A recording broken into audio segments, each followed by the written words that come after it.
नमस्कार, मैं हूं जितेंद्र खिलनानी और आप देख रहे हैं हिंदुस्तान मेल न्यूज। अब होगी मुद्दों की बात सच के साथ। चलिए रुक करते हैं देश दुनिया और इंदौर शहर की कुछ बड़ी खबरों की ओर। मध्य प्रदेश की आर्थिक राजधानी इंदौर में अब होटल में महिलाएं भी सुरक्षित नहीं हैं। एक ऐसा ही मामला इंदौर के भौरकुआ थाना क्षेत्र से सामने आया है, जहां पर कोलकाता से आकर होटल में रुकी एक महिला के साथ हाउसकीपिंग के स्टाफ ने कमरे में चोरी छिपे ताका झाकी की घटना को अंजाम दिया। होटल में लगे सीसीटीवी कैमरा में यह घटना कैद हो गई।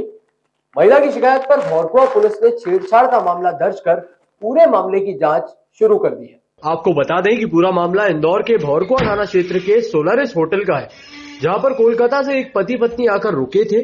पति कहीं नीचे काम से गया था और महिला अंदर अपने रूम में तैयार हो रही थी। इसी बीच हाउसकीपिंग के स्टाफ के 3 युवकों ने पर्दे के पीछे से चोरी छिपे ताक झांक करने लगे। यह महिला ने देख लिया और स्टाफ का अंदर ही अपने मोबाइल में वीडियो बना लिया। उसके बाद होटल के सीसीटीवी कैमरे चेक किए गए तो उसमें हाउसकीपिंग के 3 युवक आते जाते दिखे, जिसकी शिकायत महिला ने भौरकुआ थाने में की। महिला की शिकायत पर भौरकुआ पुलिस ने छेड़छाड़ का मामला दर्ज कर पूरे मामले की जांच शुरू कर दी है। होटल के जो हाउसकीपिंग के 3 व्यक्ति जो 3 लड़के थे, उनके द्वारा एक दंपति के रूम में कांच से ताक झांक की गई है। कांच के पीछे जो पर्दा था वो पूरी तरीके से लगा नहीं हुआ था। इस दौरान दंपति को शंका हुई, उन्होंने होटल के जो सीसीटीवी फुटेज वगैरह चेक किए, तब फिर उन्हें ज्ञात हुआ कि ये 3 जो लड़के हैं हाउसकीपिंग वाले, ये ताक झांक कर रहे थे। 354D IPC का प्रकरण पंजीबद्ध करके उन तीनों लड़कों के खिलाफ कार्रवाई की गई। गाड़ी चालक को नींद का झोंका लगने से गाड़ी डिवाइडर से टकरा गई। LIG से अटल द्वार की ओर आ रही थी गाड़ी में 2 युवक सवार थे। इंदौर के MIG थाना क्षेत्र के LIG चौराहे से MIG थाने की ओर जाने वाले मार्ग पर देर रात एक कार डिवाइडर से टकरा गई, जिसमें 2 लोगों को मामूली चोटें आई हैं। MIG पुलिस द्वारा बताया गया कि LIG से अटल द्वार की ओर आ रही गाड़ी में 2 युवक सवार थे, जिसमें गाड़ी चालक को नींद का झोंका लगने से गाड़ी अनियंत्रित हो गई, वहां बने डिवाइडर से टकरा गई। गाड़ी पर नंबर भी नहीं थे। बताया जा रहा है कि 2 युवक भौरकुआ से नाश्ता पानी कर अपने घर लौट रहे थे, तभी यह दुर्घटना हो गई। शहर के चौराहों पर चाइना की लाइट लगाई गई है। एक तरफ सरकार कहती है कि स्वदेशी अपनाए, विदेशी नहीं, फिर भी यहां चाइना की लाइट क्यों लगाई गई? इंदौर में होने जा रहे प्रवासी भारतीय सम्मेलन को लेकर शहर भर में जोरों से तैयारियां की जा रही है। वहीं शहर के प्रमुख चौराहों पर महापुरुषों की प्रतिमा रोटरी पर रंग बिरंगी लाइटों से सजाया गया है, जिसमें मधुमलन चौराहे पर बनी रोटरी में रंग बिरंगी लाइट लगाई गई है। बताया जा रहा है कि यह लाइट सब चाइना की है। वहीं दूसरी तरफ सरकार कहती है कि स्वदेशी अपनाए, विदेशी नहीं, फिर भी यह चाइना की लाइट लगाई गई है। देश के सबसे स्वच्छ शहर इंदौर में अब अगर गंदगी फैलाई तो देना पड़ेगा 500 रुपए का जुर्माना। शहर को गंदा करने वालों को नगर निगम द्वारा पकड़ा जाएगा और शहर को गंदा करने की जगह जगह थूकने पर चालानी कार्रवाई भी की जाएगी और 500 रुपए का जुर्माना वसूला जाएगा। दरअसल अब सड़क पर थूकते पकड़े गए तो भरना होगा आर्थिक दंड। प्रवासी भारतीय सम्मेलन की तैयारियों के बीच सड़कों पर गंदगी फैलाने वालों को मिलेगी सजा। नगर निगम के अभियान के पहले दिन यहां वहां थूक रहे लोगों को सबक सिखाया गया। गंदगी फैलाने वालों के खिलाफ की गई 500 रुपए की चालानी कार्रवाई। निगम आयुक्त प्रतिभा पाल ने जनता से अपील की है, कहा कि यह सांकेतिक कार्रवाई है ताकि व्यवस्थाओं को और बेहतर किया जा सके।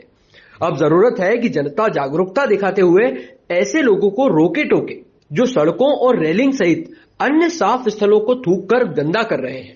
देखिए, ये चूंकि हम लोग पूरे देश का सबसे साफ शहर हैं और ये बात सिर्फ पूरा देश नहीं बल्कि विदेशों में भी लोग जानते हैं, तो हम सभी लोगों की ये जवाबदारी है कि इस सफाई की शोकेसिंग, इसमें जन भागीदारी किस प्रकार की हो, इसका परिचय हमारे पूरे शहर के लोग दें। अभी भी ये चीज़ देखने में आती है कि जो रेलिंग्स हैं, अगर BRTS की रेलिंग्स हम लोग देखें या किसी चौराहे पर देखें तो कई जगह पान की या गुटखे की पीक दिखाई देती है। इसके खिलाफ नगर निगम लगातार एक नो थू थू अभियान भी चला रहा है, साथ ही लोगों को जागरूक भी कर रहा है, परंतु फिर भी कुछ लोग ऐसे हैं जो ये नहीं मान रहे, उनके खिलाफ चालानी कार्रवाई भी चल रही है। लेकिन चालानी कार्रवाई व्यवस्था के अंतर्गत की जा सकती है। कोई ऐसा शहर जिसकी पॉपुलेशन पॉपुलेशन 40 लाख हो, जिसमें 5-6 लाख लोग, फ्लोटिंग पॉपुलेशन पूरे दिन भर आती है अन्य-अन्य कामों से शहर में। तो ये सिर्फ़ इस शहर के लोग ही इस चीज़ को पॉसिबल बना सकते हैं कि रोके-टोके हम खुद भी ये ना करें और लोगों को भी अगर कोई करता हुआ दिखता है तो उसको टोक भी दें।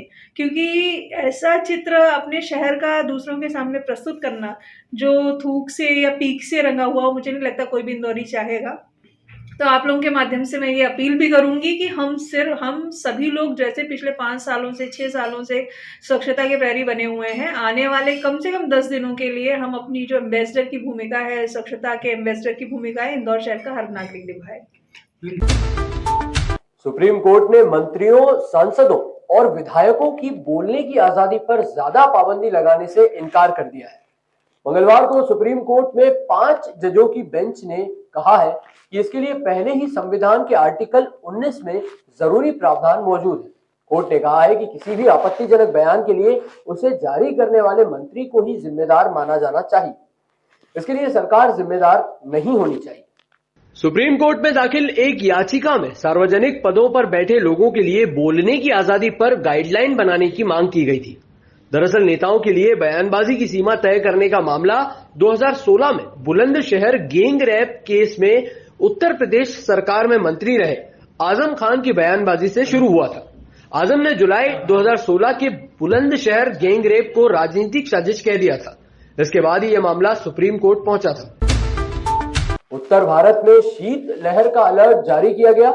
यूपी, राजस्थान समेत 5 राज्यों के स्कूलों में छुट्टियां बढ़ा दी गई। हिमाचल में बर्फबारी के चलते कई इलाकों में सड़कें बंद हो गई।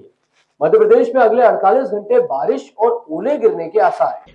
मध्य प्रदेश के भोपाल में मंगलवार सुबह घना कोहरा छाया रहा। यहां विजिबिलिटी 50 मीटर तक रही। खराब मौसम के कारण भोपाल आने वाली एयर इंडिया की दिल्ली और मुंबई फ्लाइट को नागपुर डाइवर्ट करना पड़ा। इंडिगो की दिल्ली, मुंबई और हैदराबाद फ्लाइट लेट हुई। इंडिगो की बेंगलुरु फ्लाइट आज कैंसिल करना पड़ गई। मौसम विभाग के मुताबिक अगले 48 घंटे ऐसी ही ठंड के साथ कई शहरों में हल्की बारिश और ओले गिरने की भी संभावना है। इसकी एंट्री जबलपुर से होगी। यह सिस्टम भोपाल तक एक्टिव रह सकता है।